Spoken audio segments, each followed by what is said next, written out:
Amazing guy, best friend, business partner. He introduced me to Chris Brown, and then, Post Malone and Tom Holland, and then it just snowballed. And then Jamie was like, your life is a show. This business is a show. We did some deals with Drake, and, the deals just kept getting crazier and crazier. He's like, man, you got to document this.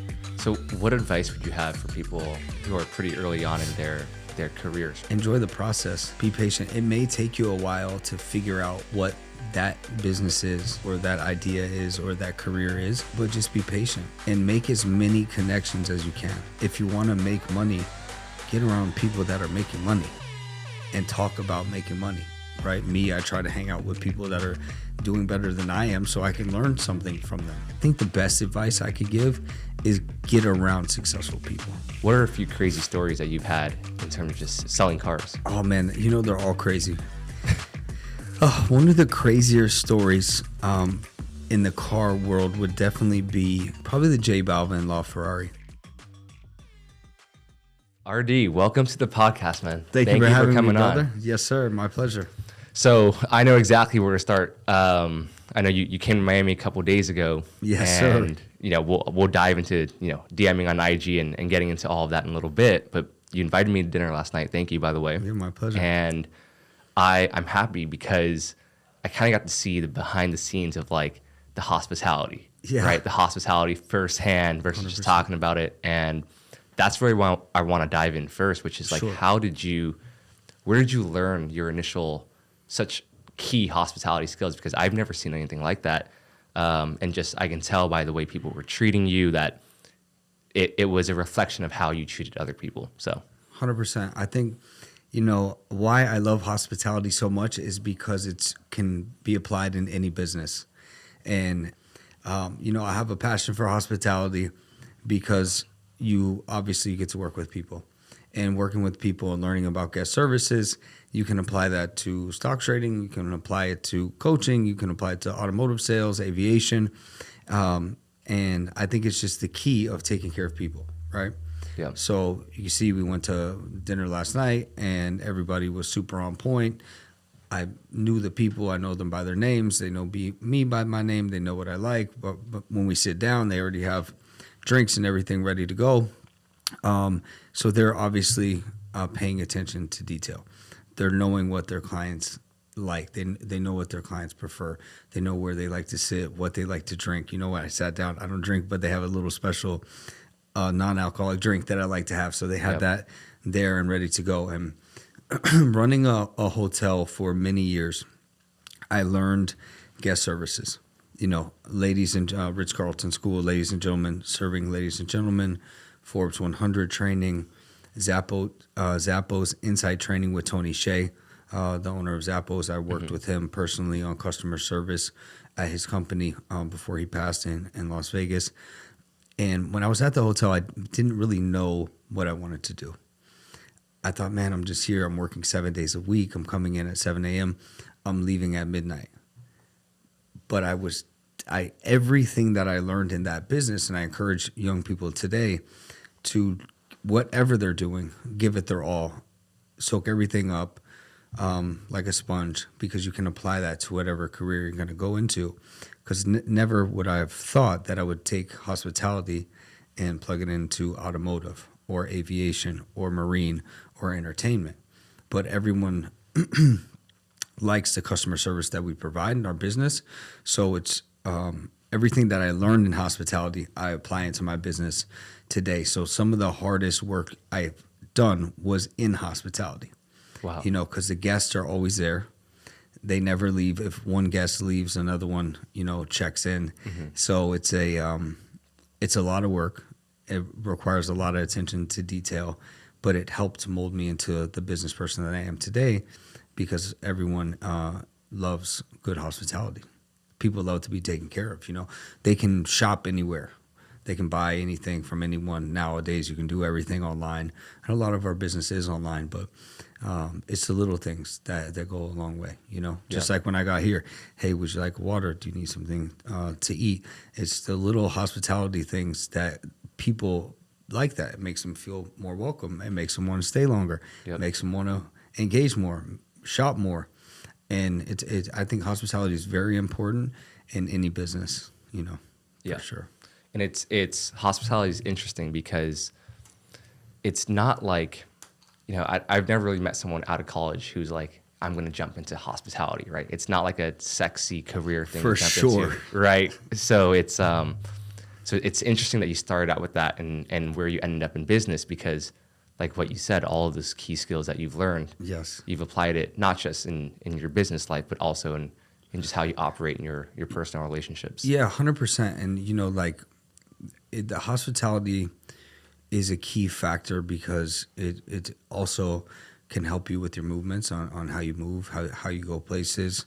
Making sure that everything is smooth when you're at a place, and that's a lot of things that we teach in our program too. Is a lot of people may have all the money in the world, but they don't know how to move properly. And you can learn all of that stuff from hospitality, all of those skills from hospitality, the guest services, getting in and out of places swiftly and working with whoever's in charge to make sure that your stuff is taken care of, and, making sure that you're dialed in with the concierge, making sure you're dialed in with the host, the bartenders, the managers, everybody that makes, a restaurant or a hotel or a business run are all key people, and those key people are important to have good hospitality training because it goes a long way into your customer service, which translates into sales and after sales and VPs and VIPs and relationships. Yeah, for sure. Yeah. So I tell people that all the time. We're not in the automotive, aviation, and marine industry. Really, we're in the customer service business. Our goal is to take care of our people, and when you do that, the sky's the limit. Yeah. So tell me then, how did you make the pivot from hospitality and working there and then basically starting what you have now? Yeah, it's a crazy story. So I was running a ski resort in Colorado, and I was coming in at 7 a.m. and I was leaving at midnight, like every single day. Wow. 7 days a week. Wow. No days off. And for the beginning of my career, I was actually living in a hotel room at the hotel. So I was there nonstop. And I always had like one or two cars at a time while I was at the hotel, and I was selling them on the side and working at the hotel. So I would drive one, fix it up, sell it, enjoy it for a little bit. And after about my third year at the property, we got the hotel in the Guinness Book of Records. It was on Oprah. The Olympic ski team did the announcements for who was going to make the ski team there. We had a bunch of huge marketing accomplishments, really put the property on the map. And I found a Rolls Royce that was going through an auction. So I went in and asked the owner, hey, can I have the day off? And she was like, yeah, that's fine. Just be back the next day. She's like, what are you going to do anyways? There was two meetings, one at 7:30, one at 3:30. Be back for the 3:30 the following day for the shift change. Yep. They called it a stand-up meeting. Yep. First shift, update second shift on what happened in the first shift so they can clean up whatever happened and keep the hotel going, keep the resort going. So they agreed to give me the day off. I fly to Cali. I buy a Rolls Royce with all the money that I had. I drive it back like 16, 17 hours. Wow. Yeah. And I saved up, I don't know, it was like $300,000, something like that. And I get back to the hotel, and it was just in time, to get back to work. So I had to suit up. I parked the car at the hotel, like in the guest parking, and I went to work. And then, like, when I got my lunch break, I went and, like, it was the coin car washes, where you put the coins in and, like, scrub it yourself. Yep. Like, brutal, like, bristles that, like, you wouldn't want to put on anything, you know what I mean? Just, like, for trucks and stuff, Yeah. One of those drive-through washes. So, anyways, I cleaned up the car. I put it on the line. I think it was eBay back then. And a guy calls me, like, a few days later, and he's like, hey, what's up? This is so-and-so. I'm the manager at Rolls-Royce Beverly Hills. And he was like, I was coming to buy that car at the auction, but I got stuck in traffic. I want to I have it pre-sold. I'll take it. Yeah. And I was like, he's like, what's the best price? I was like, I just got the car. I just put it online. That's the best price. I think it was like $399 or something like that. He goes, okay, cool. Send me your wire info. And I was like, wow. I didn't even have wire info at the time. I went to the bank. I said, hey, I need my wire info. They're like, oh, no, you're being scammed. I said, no, I bought a Rolls Royce. They're like, oh, this guy's crazy. I said, no, I need my routing number and account number so I can give it to this guy with the bank name and address so he can pay me for the car. So they ended up giving it to me, this little tiny bank in Colorado, one branch. And I give him the wire info, hang up the phone, and he's like, yeah, I'll have a truck, come pick up the car. Check your account. And I look at my account and the money is there. Wow. On that one deal, I made my entire salary, what I was making like per year. Wow. Back then, I think it was like 10 grand a month or something, Yeah. And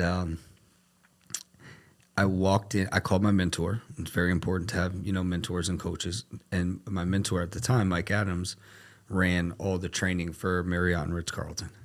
Mm-hmm. And he trained me in hospitality to be the best in hospitality. Before I got the job at the property, I had to go train with him. Yeah. And he came and trained the staff, and I went to train with him. And this guy's an expert in hospitality.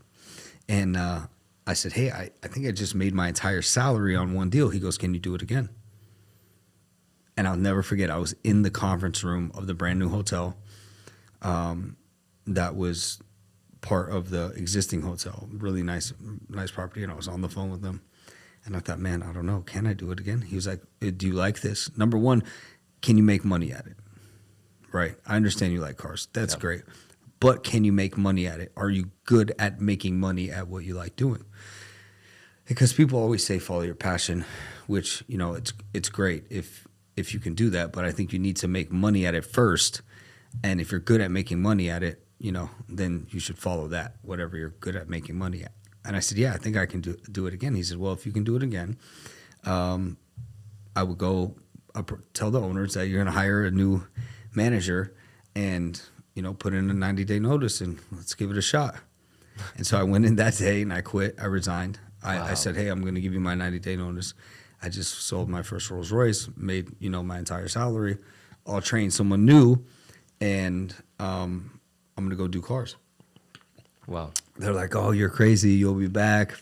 No way. It's not going to work. And so I trained a new manager. I packed up my stuff, threw it in the car, and I drove to the nearest, warmest place I could find, which was Scottsdale. Wow. Yeah. And then I got to Scottsdale, and that's where it really got interesting. And so how old were you at this time? Maybe in my 30s. Gotcha. Yeah, 29 maybe. 29? Yeah. So, I mean, that's a big risk. You Yeah. pack up all your stuff, go down to Arizona. Yeah, I go to Arizona because I just wanted to get to a warm place. Yeah. So I told I told a friend of mine, I was like, you know what, I want to open a location, but I don't want to be in a like traditional dealership like on Scottsdale Road. Yeah. That's not for me. I'm going to have planes and boats and cars all in one place. And they're like, oh man, you're crazy. Like, that's not going to work. But one of my friends had a hangar. And I told him, I was like, hey, can I get my dealer license and hang it here at the hangar and use your office there as my spot? And he was like, yeah, for sure. He's like, go ahead. He's like, no problem. Because I had the money I made, which was all the money I had. And then I had to get a place, obviously, get the dealer license, bond, insurance, etc. And then he said, yeah, sure, you can hang your license here. John, great guy. So he lets me hang the license. He comes back one day and I have like a bunch of cars everywhere. And he's like, oh man, I can't get in here. My plane, I can't get my plane out. He had a couple planes in there. He goes, Yeah. I can't get my plane out. You're taking up all the space. He's like, dude, you got to get out of here. Like, this is enough. I was in there for like a year. He's like, you're gone. Like, pack it up. I'm like, man, come on. Like, this is a sweet spot. Like, it was sick. That's sick. And the guy's, obviously well off, and he wasn't even charging me. He was just like, yeah, cool. Like, help me buy some cars, whatever. My kids like cars. And after a while, he's like, you got to go. So now I'm driving around the air park in Scottsdale where the other hangars are, and I'm trying to find another hangar. And there's 3 hangars like in a row right here, and I'm parked back here. And this G5 pulls up. And at this time, I've never, I've flown private, but not, G5s and 6s and this, type of money because I was in this one stoplight town in Colorado. Mm. So now I'm seeing it in action. I'm like, this is where the money's at, okay? Plane pulls up, all these Escalades and Rovers pull up. All these guys get out with, all these girls. I'm like, man, who's this? This is the spot. This is where I need to be. And the guy kept his plane in the center hangar, and the 2 other hangars were available. So I see this guy get off the plane that I always see around town. I'm like, oh, man, I know this guy. I always see him out everywhere. Yeah. So I run into him like, hey, you know what? I'm going to be the biggest car guy in the world. I'm going to sell boats, planes, cars, everything to all the celebrities. I want to lease the 2 hangars. He's like, oh, no, man, you have to have a plane because do you have a plane? I was like, no, not yet. He goes, well, if you have a plane, we have fuel farms for both of the hangars. So the planes come in there and pay rent, obviously, and then they buy the fuel from us. And we make about $1 a gallon. Wow. So that's how we generate revenue that pays for our middle hangar that covers the whole nut. So you need a plane. So get out of here. And I was like, okay. And I was like, I ran into him again. I was like, bro, please, can you give me a deal? I want to be in these hangars. Like, let's work it out. He's like, no, dude, I already told you. I see him again. I said, do you know what? What if I told you that you and your friend that owns the plane, he's like, yeah, my boss. I said, you and your boss can come in and take a car on the weekends. Ferrari, Lambo, Rolls Royce. Smart. He's like, man, really? I said, yeah, you can take one and your boss can take one on, say, like on a Friday and bring it back on a Sunday. Yep. This will go for you or go for him. He goes, you know what? You're going to do that for me? I said, yeah. He goes, okay, I'm going to talk to my boss. I'm going to get back to you. He goes and talks to his boss, and he calls me back. He goes, you know what? You have a deal. If we can come in and take a car when we want, we'll lease you the space. Smart. Yeah, so I'm like, okay, I'm in. Yeah. So I go to my uncle, and I said, hey, look, I got these 2 hangars. You can put your stuff in one, and I'll put my stuff in another one, and we can split the hangars. And he's like, oh, yeah. He's like, get them for sure. He's like, these hangars right here. He goes, I love them. They're sick. I have like some 4-wheelers and stuff. I want to put them in there. Great find. Great idea. So I signed like a 5-year deal, give them deposit, first, last, security, personal guarantee, a little bit more because I wasn't really established yet. It was a larger lease. Yeah. And I'm in. So I get transfer the license, get the sign, putting the desk together myself. I have a few cards, I'm trying to figure it out. And I go to my uncle and I said, hey, look, it's time. It's the first is around. So this is your half of security, first month, this, that, this is what we need. I need this from you so so we're good. Yeah. He's like, oh no, he's like, I'm not doing that. Wow. Yeah. He's like, I'm out. Hangs up. Boom. I'm like, oh man, what am I going to do? Yeah. Oh, I'm panicking now. So I call the guys. I'm like, look, my uncle is going to take the space with me. He's out completely. He doesn't want anything to do with it. I don't know what to do. He said, it's fine. We're just going to sue you. Get your stuff. Get out. We're going to collect the money, get a judgment. I'm like, oh, my God. Are you serious? He's like, yeah, you better figure it out. This is on you. It's not how this works. This is big leagues. Yeah. Hangs up the phone. So now I'm panicking. I used to go to a little restaurant there. And my friend that owned the restaurant used to let me eat for free. He was like, here, I'm going to give you this card. You can come in. It's like if you're an owner and you can just eat here for free. So I'm like, okay, cool. So I used to go there all the time. They had all the little healthy bowls and stuff like Joe and the Juice kind of or Pure Vita. So it's the same setup. Same thing. But in Scottsdale, sick place. Chop Shop was the name of it. And he goes, here, just eat here. He goes, you're gonna blow up big. He's like, just eat here until you figure it out. So I was like down to my last. So I'm in there one day and I'm just like down in the dumps. The guy's like, hey man, what's wrong? This guy was wired. Wired. I swear. He was like, hey man, what's going on? Like, you got the new space? I was like, yeah, man, I got the new space. Like, I can't right now, man. I don't know how I'm gonna pay for it. Yeah, it's complicated. It's like my uncle is going in with me and he's out now and I'm trying to figure it out. He's like, oh man, don't worry, everything's gonna be fine. The guy's like running all over the restaurant. So I go back, I'm like sitting in the office and I'm about to move out because I'm like, yeah, this is a wrap. Then like 3 Suburbans pull up. The guy gets out from the restaurant. I'm like, oh no. He's running around. He's like, hey man, what's up, man? He's like, I got these people with me. They want to check out the space. I'm like, go ahead, bro, check it out. He's like, oh man, this is sick. He's never been. This is his first time. He's like, oh man, this is unbelievable. Sick space. He's like, yeah, the plane's in the side. Like, he's like going in full sales mode in the back. I'm like, who are all these people? He has 3 or 4 cars with him. I'm like, who are all these people? Lady comes to my office. She's like, hey, how are you? I'm like Lauren from Maxim Magazine. Ooh. And I'm like, okay, I love Maxim. I used to read it all the time, like great magazine. I was like, I'm good though. She was like, we're looking to do a party for Super Bowl. Super Bowl is coming in like 90 days, and we want to do a party. We were going to do it at Talking Stick Casino, but we want to do it in a hangar. I jump out of my seat. I'm like, hey, Lauren, how are you? It's so nice to meet you. She was like, is this your place? I'm like, oh, yeah, this is mine. I got this hangar here, this hangar there. Whatever you need, I can clear it all out. I'll be your guy. She's like, okay, cool. The hangars are on a taxiway. She's like, when we get the taxiway closed down where the planes move, we'll, give you this party. It's like, $500K budget. 250 now, 250 later. We'll give you a few tables to sell, and we'll give you a percentage of the sponsorships. Wow. I'm like, I'm in the game. Yep. So now, all the hangars that are on the taxiway behind mine, I have to go to all the hangars, sign this petition to close down the taxiway Saturday night before Super Bowl, from 4 to 1 a.m. And I need you guys to approve this. And they're like, for what? I said, Maxim party. They're like, you're doing the Maxim party? I'm like, yeah, I'll put you on the list. Sign off and I'll put you on the list. So they're like, oh yeah, for sure. We want to come.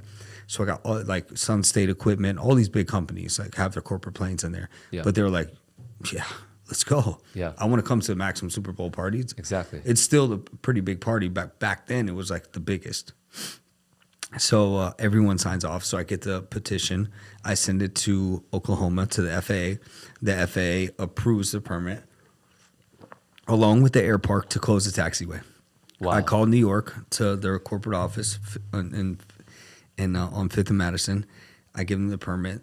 I'm like, oh, I got the permit. And it cost me a lot of money to get it because I had to take care of this guy and pay this fee. And I had to give them a deposit. So if the taxiway did get messed up, that they had money in-house to fix it. Yep. So it was like, 20 for this, 10 for that, 30 grand for this. So now I'm tapped. Yep. But I'm counting on getting this money. Yep. So I call them like, oh, got the permit. They're like, yeah, we're sorry. We're going with the Talking Stick Casino.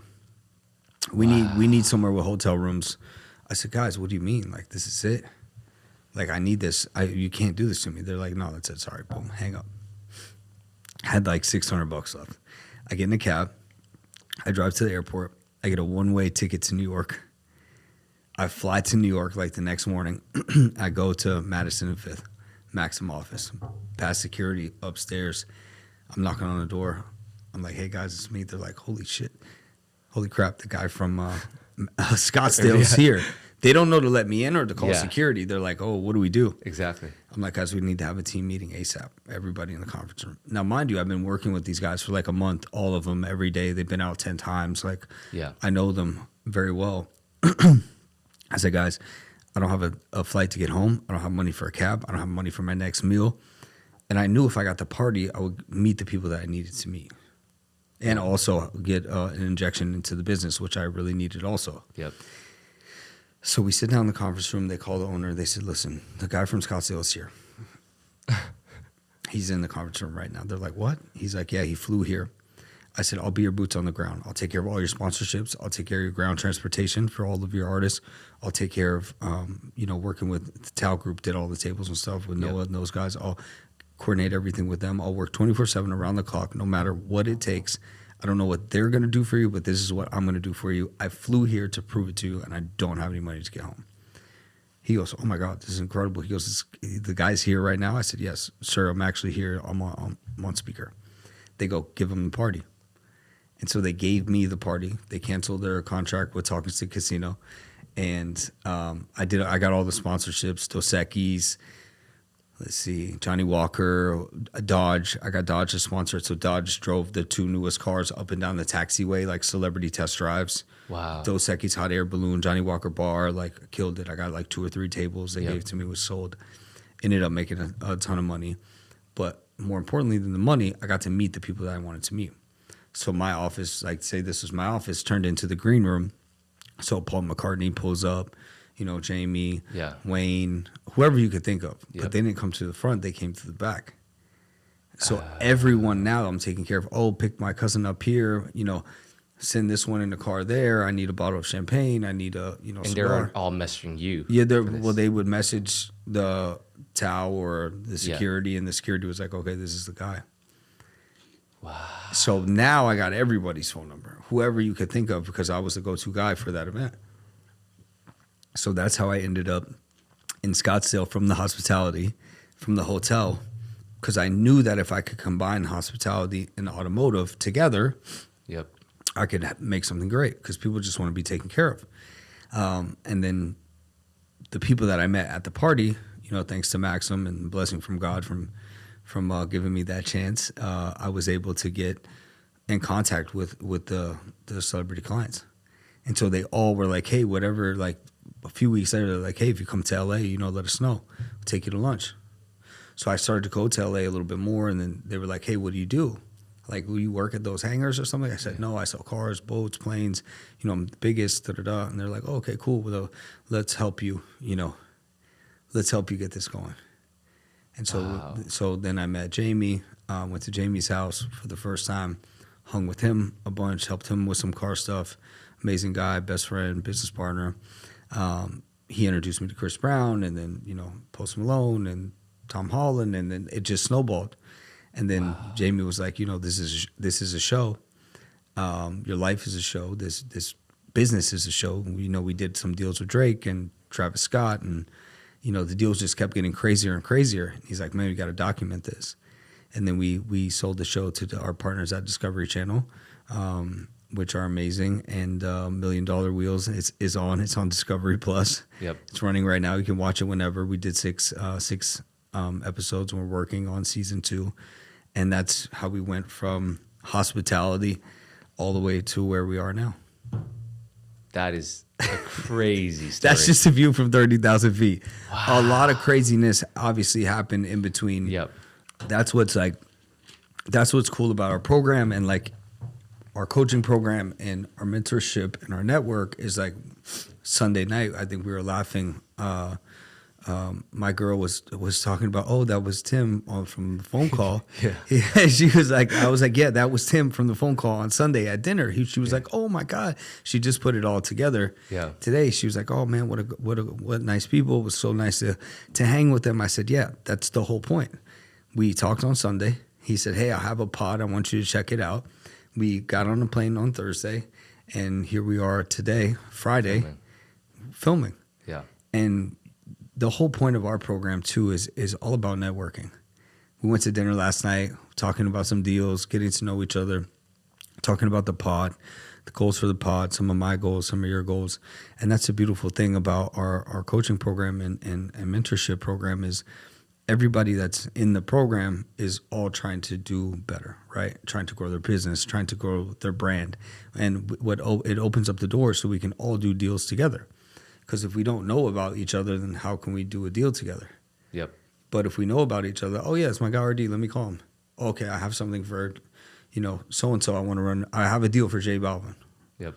You might not have J Balvin's info, or you might, but RD does. Let's get it to him. You give it to me, I give it to his manager, and, they look it over and tell us yes or no. So at the end of the day, we're all just trying to grow our network. Yep.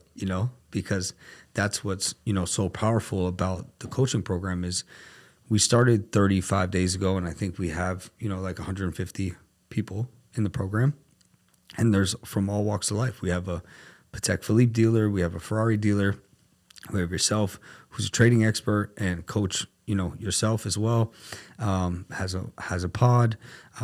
We've got some celebrities, some actors, some athletes, some college athletes, car people, someone from Coinbase. And so when you go to wiresonlyclub.com, if you're a member, you can see everybody's profile and see what they do. And then you can message amongst each other. There's some guys that are watch dealers. They're already, doing deals with watches inside the platform. It's crazy. So it's been a lot of fun, but definitely hospitality has opened up all the doors that have enabled me to be where I am today. So I thank God for that, because it was a lot of work. Yeah. But it was, like I said before, I like to encourage people at whatever they're doing, even if it's a hard work, just to do the best you can every single day, to show up and show out and give it your all, because you can apply that to any business. When I was there working 7 days a week, I was like, oh man, this is the worst. I enjoyed it, but I was like, this is brutal. Yeah. But now, looking back, I learned so much, and I'm able to apply that same work ethic that I had at the resort to my business now, and it's super helpful. Yeah. So what advice would you have for people who are pretty early on in their careers, right? Because I think there's a quote where it's only easy to connect the dots looking backwards, right? Yeah, but not for sure. forwards. And so for you, what was kind of your mindset back then? Because obviously I'm sure it's been a crazy journey to get where you Yeah. are, but you don't know how Yeah. exactly it happens, right? Me looking back to say RD that was running the resort, enjoy the process. Be patient. Be patient. It may take you a while to figure out what that business is or that idea is or that career is, but just be patient. Be patient and enjoy the process and make as many connections as you can. Read as much as you can. Get around. I was talking about this yesterday. If you want to make money, get around people that are making money and talk about making money. I think for me, I always thought then like you have to have a job and go to work and you go home and then that's it. But it's completely not it.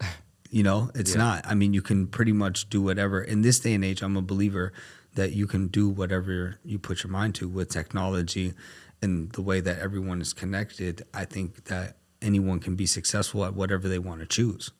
But I would definitely recommend getting around some people that are doing better than yourself, right? Me, I try to hang out with people that are doing better than I am so I can learn something from them, Yeah. I want to be around people that are successful so I can learn how to be successful.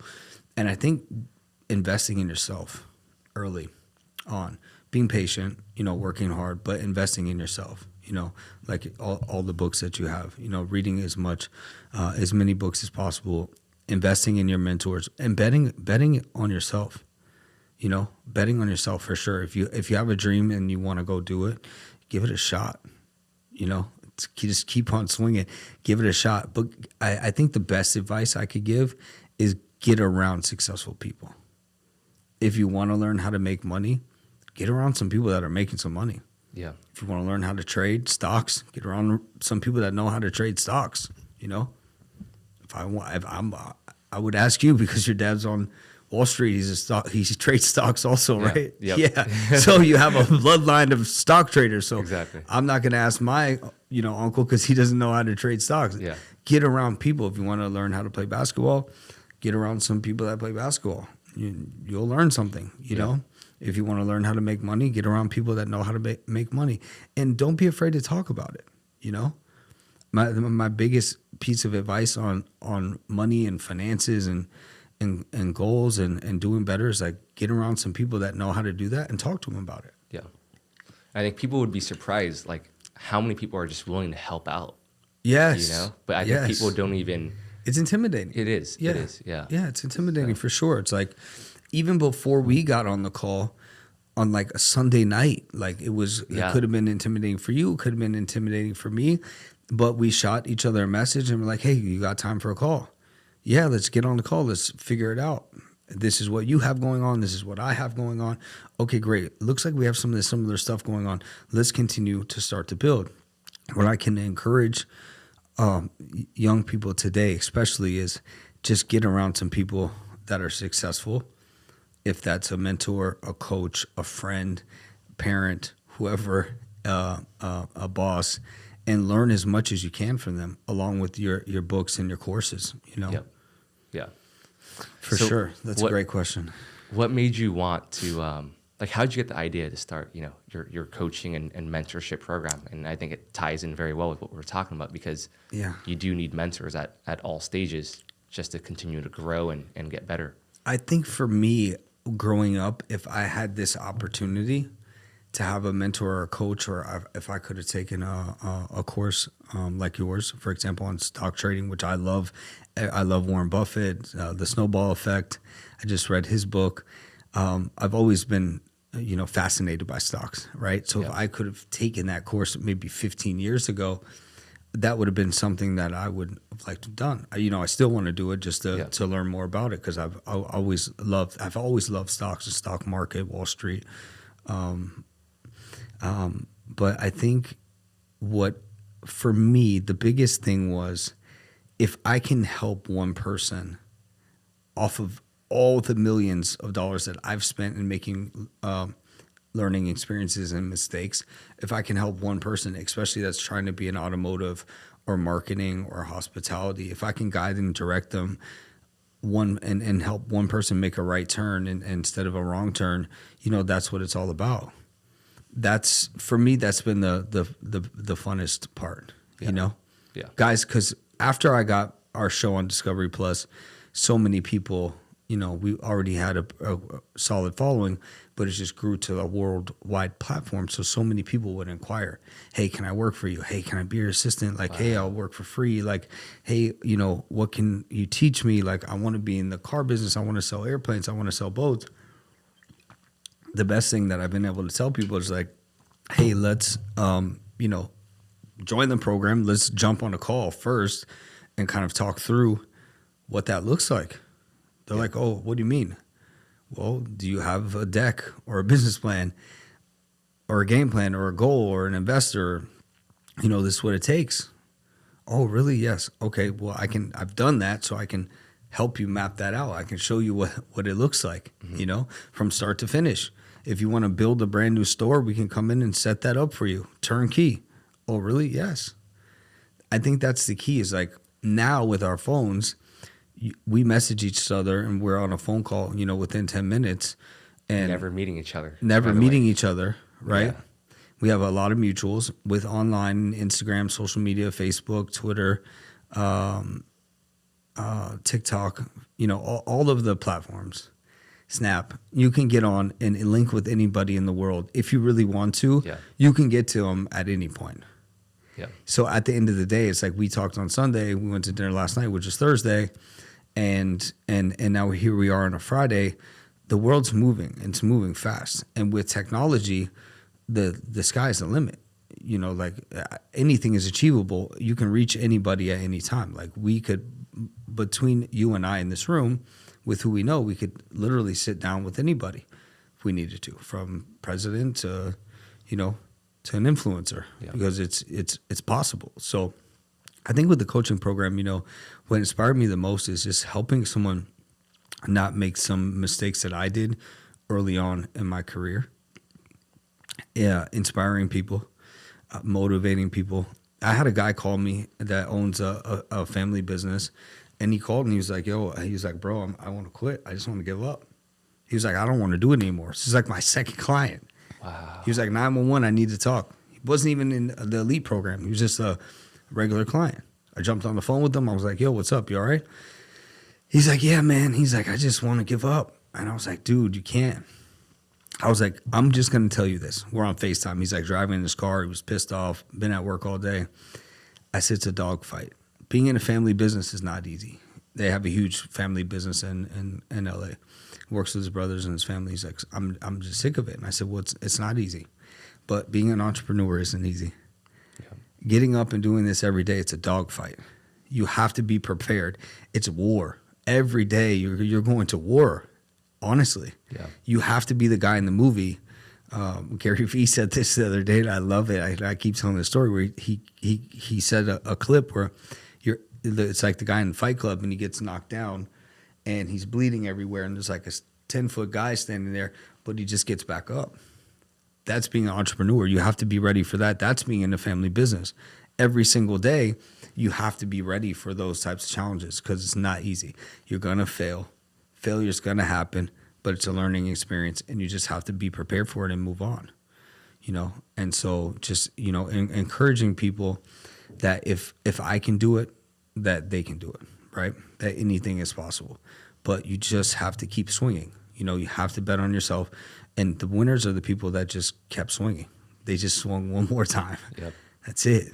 Honestly. It's tough to lose when you just keep getting back up. It's tough to lose. You just got to keep back up. That's the only difference. I'm telling you right now, I'm living proof. I tell everyone in my circle the same thing, that you just have to keep on swinging. It's not going to be easy. Yeah. Like everyone's like, oh, you just woke up and, got on a jet and got the suit. And no, it was years and years and years. I was talking about this yesterday in a video. I must have taken 1,000 Southwest flights. I used to take them on a buddy pass when I couldn't even afford a ticket, I would go on someone else's buddy pass that was a family member that worked at Southwest, but I flew as many places I possibly could to get in front of as many people as I could to try to meet more people and do more deals and learn more, you know. Yeah. It wasn't always flying private or first class. It was, you know, Southwest, buddy pass, standby, you know, driving a lot, you know, but that's what it takes. So on the note of, Yes. of mentors, like what would you say were a few significant points in your career where you've had mentors that have helped you really get to that next level? Definitely when I was at the hotel, Yep. you know, but I learned so much from the people that I worked with there that had been in hospitality for years, but I didn't really understand a mentor. I didn't really understand a coach. Now I probably have 10, you know, coaches and mentors. One of them's here with me, Dan. You met him at dinner last night, you know, what helped me get started in the automotive industry. I talked to these guys, some female mentors, some male mentors, and I have 10 now, probably around 10, and I talked to them about all kinds of different stuff. But I didn't really understand that at the time. I had good mentors at the hotel, but I was kind of just looking at them like, okay, they're going to help me get through whatever I'm trying to figure out. Yeah. Right? The night auditor, if there's an issue with the night auditor, my other manager is going to help me solve that. Now, my mentors, I like to run everything by, right? Hey, what do you think about this? What do you think about this? Or can you help me figure out this? Like I was working on a business plan and a deck, and you know, one of my mentors is really good at decks and business plans, and they said, well, first we need a plan. Yep. And then once you have a business plan, we can formulate that into the deck with your financials and package everything up together. These are some things that you may not know or know where to go. And the cool thing about a mentor or a coach is someone that you can get on the phone or message that can say, hey, these are the steps that I've taken that helped me to get to where I am today with a global brand. Let me point you in the right direction.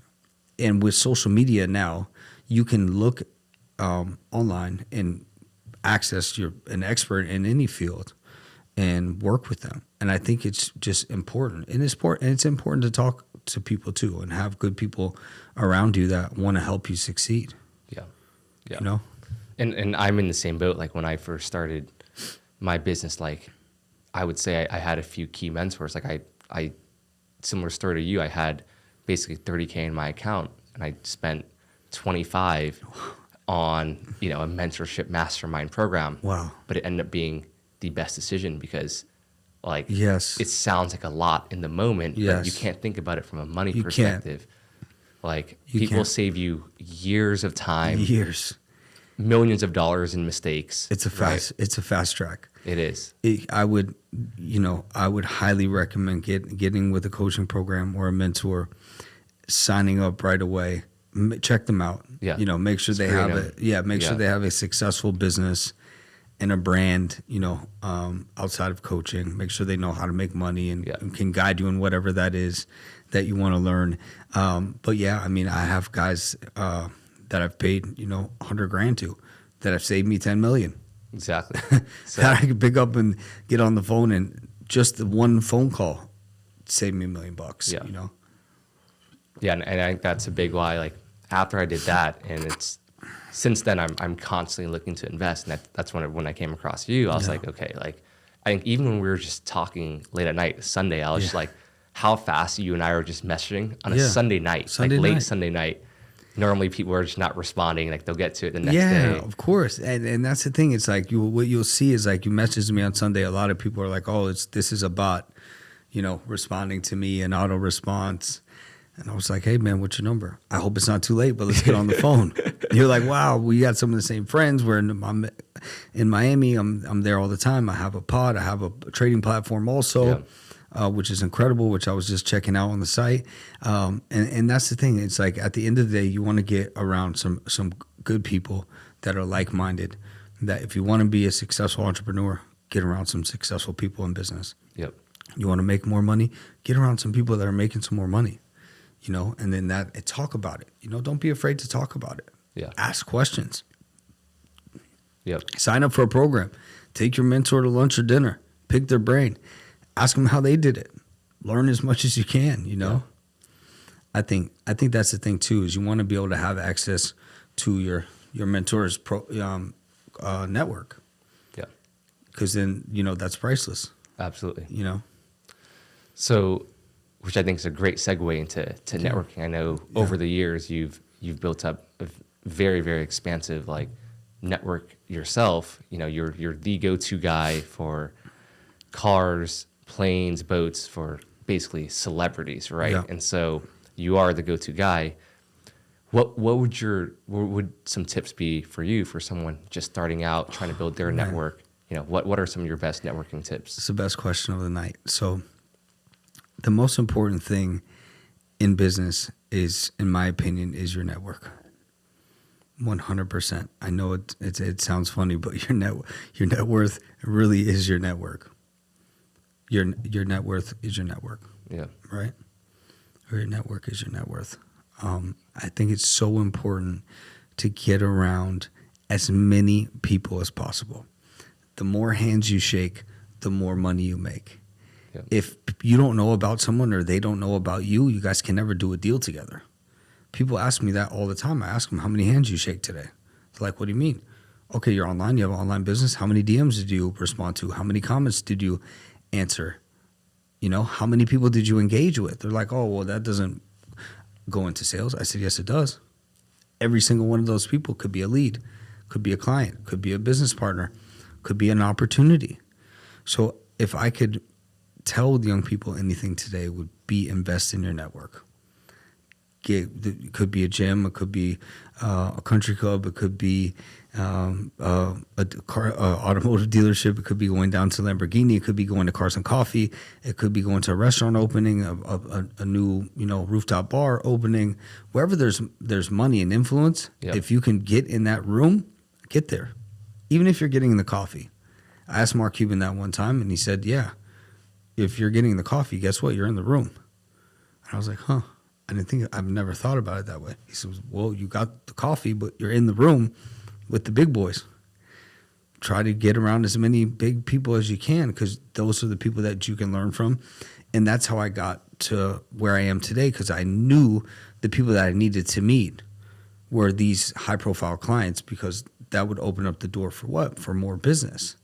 So, being as car launches, car events are good ones. Like I said, Cars and Coffee, restaurant openings, good Starbucks, coffee shops, country clubs, gyms, nice gym, Anatomy, great place here. It's close by. You meet all kinds of people. Yeah. Just meet as many people as you can. But then they're like, oh, what about if I'm in my building? You're in the elevator with your building? Hey, ma'am or sir, how are you? Oh, Yeah. I'm good. How's your night? That's how people leave it. Oh, good. Yes, I'm on the 40th floor. I'm in the automotive business. I just tell them everything about you. Then they're like, oh, do I ask for a number or I don't? Just, what's your Instagram? Oh, I don't have Instagram. Oh, okay. What's your email? Boom, here's my email. I'll send you a follow-up. Here's my website. Here's my cell phone. Great meeting you. Can I take you for a coffee? You never know. Yep. I've met some of the biggest clients in the world just talking. Hey, where are you going? I'm in the elevator on the way here. Hey, well, I'm going to do my friend Tim's podcast. Oh, well, what do you do? Oh, I'm in this, that. And people are like, oh, okay. Oh, you're into cars? Oh, this is mine. Da, da, da. And it just one thing leads to another. Yep. So you have to get uncomfortable. Definitely have to get uncomfortable. Networking is not always the easiest thing to do, but you got to do it. It's just a part of business. Yep. If I don't care where you are, it's your walking business card. It's an opportunity, right? You saw last night we were at dinner. This table, I'm at this table, I'm talking to this guy. The table next to us, I'm talking to those three guys. And I'm like, hey, Tim, this is my friend Joey. He produced Ballers. This is this guy. This is this guy. Then Dan's talking to that guy. And we're there. We're having dinner. We're not just sitting there. Exactly. We're trying to, my girl is wanting to shoot content. I'm talking to the two tables over. Me and you are talking. We're seeing who's at this table. It's important too when you go places, like who's here, where are they from? What events are going on? You know, who's in town? Who's at this table? Who's at that table? You got to kind of know what's going on. Don't be afraid to ask the questions. Getting cool too with the concierge, the hostess, all the gatekeepers, the valets. Yep. My top guys were valets, but they would tell me, "Hey, so and so's coming to town," and I would have all my cars at the hotel. Before I had a dealership, I parked them all at a hotel where these guys were. It was the Montage in Beverly Hills. My two guys, Joey and Michael, ran the valet, so they would let me put all my cars up top. So they would say, "Hey, the Nuggets or the Warriors are coming in to play the Lakers. You know, the owner is here, Dana White's here, so and so's coming in," and so I would make sure that I was there during that time. Smart. Because if you get cool with these people, they can tell you, or you know, as much as they're allowed to, like, so yeah, some VIPs are coming in today, you know. And I always made sure that I was there at the valet with the cars and meeting these VIPs. 100%. Yeah. And I think these are the stories that people want and need to hear, right? Oh, It's yeah. not just sunshines and rainbows. It's not. even for you. It's grinding. To meet these Still. people, it's relationships you built with the valet over time where they're willing to help you because you were a good person. You've given value and 100%. And over time, I'm sure for you, it compounds and then it really just takes off. For sure. And that's the thing. It's like there's always an opportunity wherever you are, even in your daily life. You'd be like, well, I'm just going to the gym. I'm going to Starbucks. And I'm going to the office and going home. Okay, great. Just cover 3 spots that you can network at. Yeah. 100%. Your building, the elevator, coffee shop, breakfast, lunch, gym, all opportunities to market yourself, for sure. Yep. Like I was doing an interview the other day, and I was telling a funny story. We were driving down Rodeo, and I used to leave my car, whenever I was trying to sell cars on Rodeo all day long. And they were like, "Oh my gosh, that's crazy. You would get a parking ticket, it's, $150. I said, "Absolutely." Every single day we would get a $150 parking ticket, but we had our car with our plate frames and our company name and everything on the front and the back parked on Rodeo right in front of Louis Vuitton. Wow. Every single day. We still do it sometimes. We still do it. Yeah. But it costs $150 a day, but it's a billboard on Rodeo of our car with our plates and our frames. So you have to market yourself, You have to network as much as possible, especially with social media. You got to be posting nonstop, Yeah. What are so obviously you've sold cars to tons of people, a lot of basically people that people follow on Instagram nonstop, celebrities, artists, you name it. What are a few crazy stories that you've had in terms of just selling cars? Oh man, they're all crazy. One of the crazier stories in the car world would definitely be, let me think about this. Probably the Balvin La Ferrari. So I bought a La Ferrari from Drake, a yellow La Ferrari, and one of 499 cars, like 1,000 horsepower, hybrid, and the most amazing car I've ever owned. And I love Ferraris. And Drake wasn't really selling the car, but J Balvin wanted a yellow one. So I called Jamie and Fox, and he said, I said, "Can you put in a good word for me?" Drake loves Jamie, loves him. Drake told me one night that Jamie was his, next to Lil Wayne, he said Jamie was his huge inspiration to him as far as engaging crowds and his performances, and that's where he took a lot of his inspo from when he was performing on engaging the crowd. And I was like, whoa. This is big. This is insane. Like he pulled me to the side and he told me that. He's like, "Hey, you know your boy?" And I was like, "Yeah, what's up?" He's like, "Yeah, he was one of my biggest inspirations." And he told me like when I would do my performances, I liked the way that Jamie did his. Other than Lil Wayne, that's just my next greatest inspo. And I was like, damn, I never forgot that. And so I was like, "Jamie, I need a favor." He's like, "Yeah." He's like, "What's up, dog?" I was like, I need you to call the boy for me and see if he would sell his car." Like, obviously Drake doesn't sell any of his cars, The guy he doesn't even drive them. He just collects them. He has drivers. He's been a car guy for years, big time car guy. So I'm like, can you call, the boy and ask him if he'll sell me this La Ferrari? He's like, oh yeah. He's like, I got you, dog. Don't even trip. He's like, I'll call him right now. He's like, yo. He's like, what's up? It's Fox. He's like, listen, I need you to do me a favor with that yellow La Ferrari. My boy wants to buy it. Can you do me a favor and sell it to him? And Drake was like, oh yeah, Fox. Like for you, anything. He's like, this guy never sells anything. Like he doesn't need to, He just has houses all over the world and keeps his cars there. And but he agrees to sell a car. So I'm like, oh man, Fox, I appreciate it. Like thanks. The car's in Canada, and so he's like, yeah, I'll put you with my car guy. You and my car guy will work it out. So me, Jamie, Drake, and then his guy Tony, they all figure it out with him. Tony Bett, great guy. They agreed to sell the car. So now, the car was like $3 million. So I'm getting the money together. Yeah, I pull all the money together. We send it to Drake. We get the car, and J Balvin's guy comes out to see the car.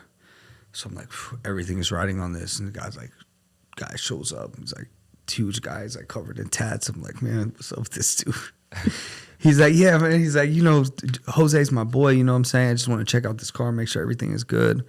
They like put me through the ringer. Like, I want this inspection. Has the battery been replaced? Because you have to replace the batteries. They're like $100K each. Has the batteries been done? Has the service been done? He's like, test drive, 2 or 3 inspections. And they're like, okay, cool. We're going to give you a deposit. So they give me a deposit of like $500K. So now I'm like, oh man, finally, okay, I got a deal.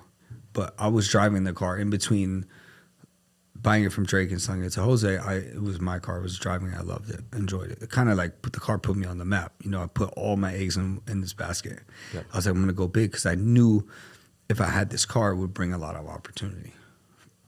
It would bring the buyers that I needed. Yep. Right. So I loaded up. I was like, I got to get this car. So I'm driving it like, enjoying it. I'm like, oh man, this is amazing. So Balvin, J Balvin, biggest Latin artist in the world, huge guy, gives me the deposit, and I'm like following up with him. I'm like, hey, we need to get this thing closed. Trump comes out and says COVID. Country shut down. Wow. No movement. That's it. Nothing. And so I'm like, if I have to carry this car that was X amount per month in carrying cost through COVID, this is going to be tough. People like, this is like a mortgage, it's a big car. So I'm like, man, we got to figure this out. Interest, carrying cost. So I'm like, man, I call them up. I'm like, hey, I need you guys to wire this money ASAP. The country's about to be closed down. Get this car out of here. They're like, no, man, we're not doing the deal. We're done. The country's being shut down. It's over. No one knew what was going on. So they're like, this is it. We're canceling the deal. Send us the 500 back. I'm like, oh man, dude, I can't. There's no way. You need to close this deal. He's like, I don't care. He's like, it's COVID. The country's done. It's over. Send us the money back. Hangs up the phone. So I call Jose. I'm like, man, Jose, I appreciate the 500. I'm going to need that to get through COVID. That is non-refundable. He goes, man, I said, I'm keeping the deposit. He said, if you don't hurry up and send me my car, hangs up the phone. So now I'm like, oh my gosh, what is happening? And there was a day where I didn't hear nothing from anyone. The business office isn't picking up. He's not picking up. I'm like, man, it's over. It's going to be a bad legal battle, Yeah. Which I didn't want. So I wake up the next day and the money's in my account. So I'm like, oh my gosh, I couldn't believe it. They didn't say a word. Then they called me like, hey, did you get the money? They're like, send us the car. I'm like, okay, thank God. So I have to find a trucker now to bring the car to Miami. Country's closed down. Only some truck drivers are able to move, whatever. I get a truck driver to get the car to Miami. I'm like, okay, car's there. I'm done. I'm like, oh, man, what a headache. They're like, man, what do you mean? We live in Colombia. The car has to come to Colombia. We don't live in Miami. I'm like, dude, what are you talking about? Like, I can't ship a La Ferrari to Colombia. They're like, yeah, you can. If not, we don't want the car. So now I have to come to Miami, figure out getting the car into Colombia. So we take, it has to go to Cartagena, and we put it in a container. During COVID too, when all this stuff it was in a container. impossible. The batteries died. They couldn't get it started. They couldn't get it in the container. They couldn't get it out of the container. It was a complete nightmare. I get it to Cartagena, and they're like, "Oh, keep this quiet. We don't want any attention." It's like a UFO lands in Cartagena. This thing comes out of a container in Cartagena, like on wooden blocks, and it's like there's pictures. You can look it up. Like tonight, there's pictures of it sitting in the grass in Cartagena, and they have to put it on like this trailer, flatbed that's like worth $200 and take it to Medellin where he lives. Hope I pronounced that right, because everyone always says I said it wrong, but to his city. And then when they get it to his neighborhood, they go to unload it. It won't go up over the speed bumps because the speed bumps are too big. So they have to take all the speed bumps out of the neighborhood, repave them, put new speed bumps in, and then get the car into his house. Man. And then like a year goes by and he's like, oh yeah, I don't even want this car anymore. And so he sold it. I sold it, helped him sell it through his friend for, I think, $1 million more than what he paid. So he made $1 million. I went through absolute crazy time. But he's one of my best friends now. I think he was just with me in LA. So he made some money on that car. It was a great investment. It was a lot of fun. But those are the crazy stories of things. Behind the scenes. Yeah, behind the scenes are insane, But if I didn't have the hospitality training, I wouldn't know how to handle the guest services, which is just making sure that everything is okay and just not the car. And we saw it through from A to Z, from Canada to Colombia. Wow. So it was a serious deal, yeah. That's amazing. Mm-hmm. How was it selling Kim Kardashian her car? Kim is the best. She's the absolute sweetest person I've ever dealt with. She's a car person. She's a car girl. She says in my show, she's a car girl. She loves cars. She not only loves cars, but she loves to hook them up. Paint. I mean, she'll take a car and completely put a kit on it, paint it, take it off, put a new one. She's very in tune to cars. She loves cars. She's been a car girl since she was like, 15, 16 years old.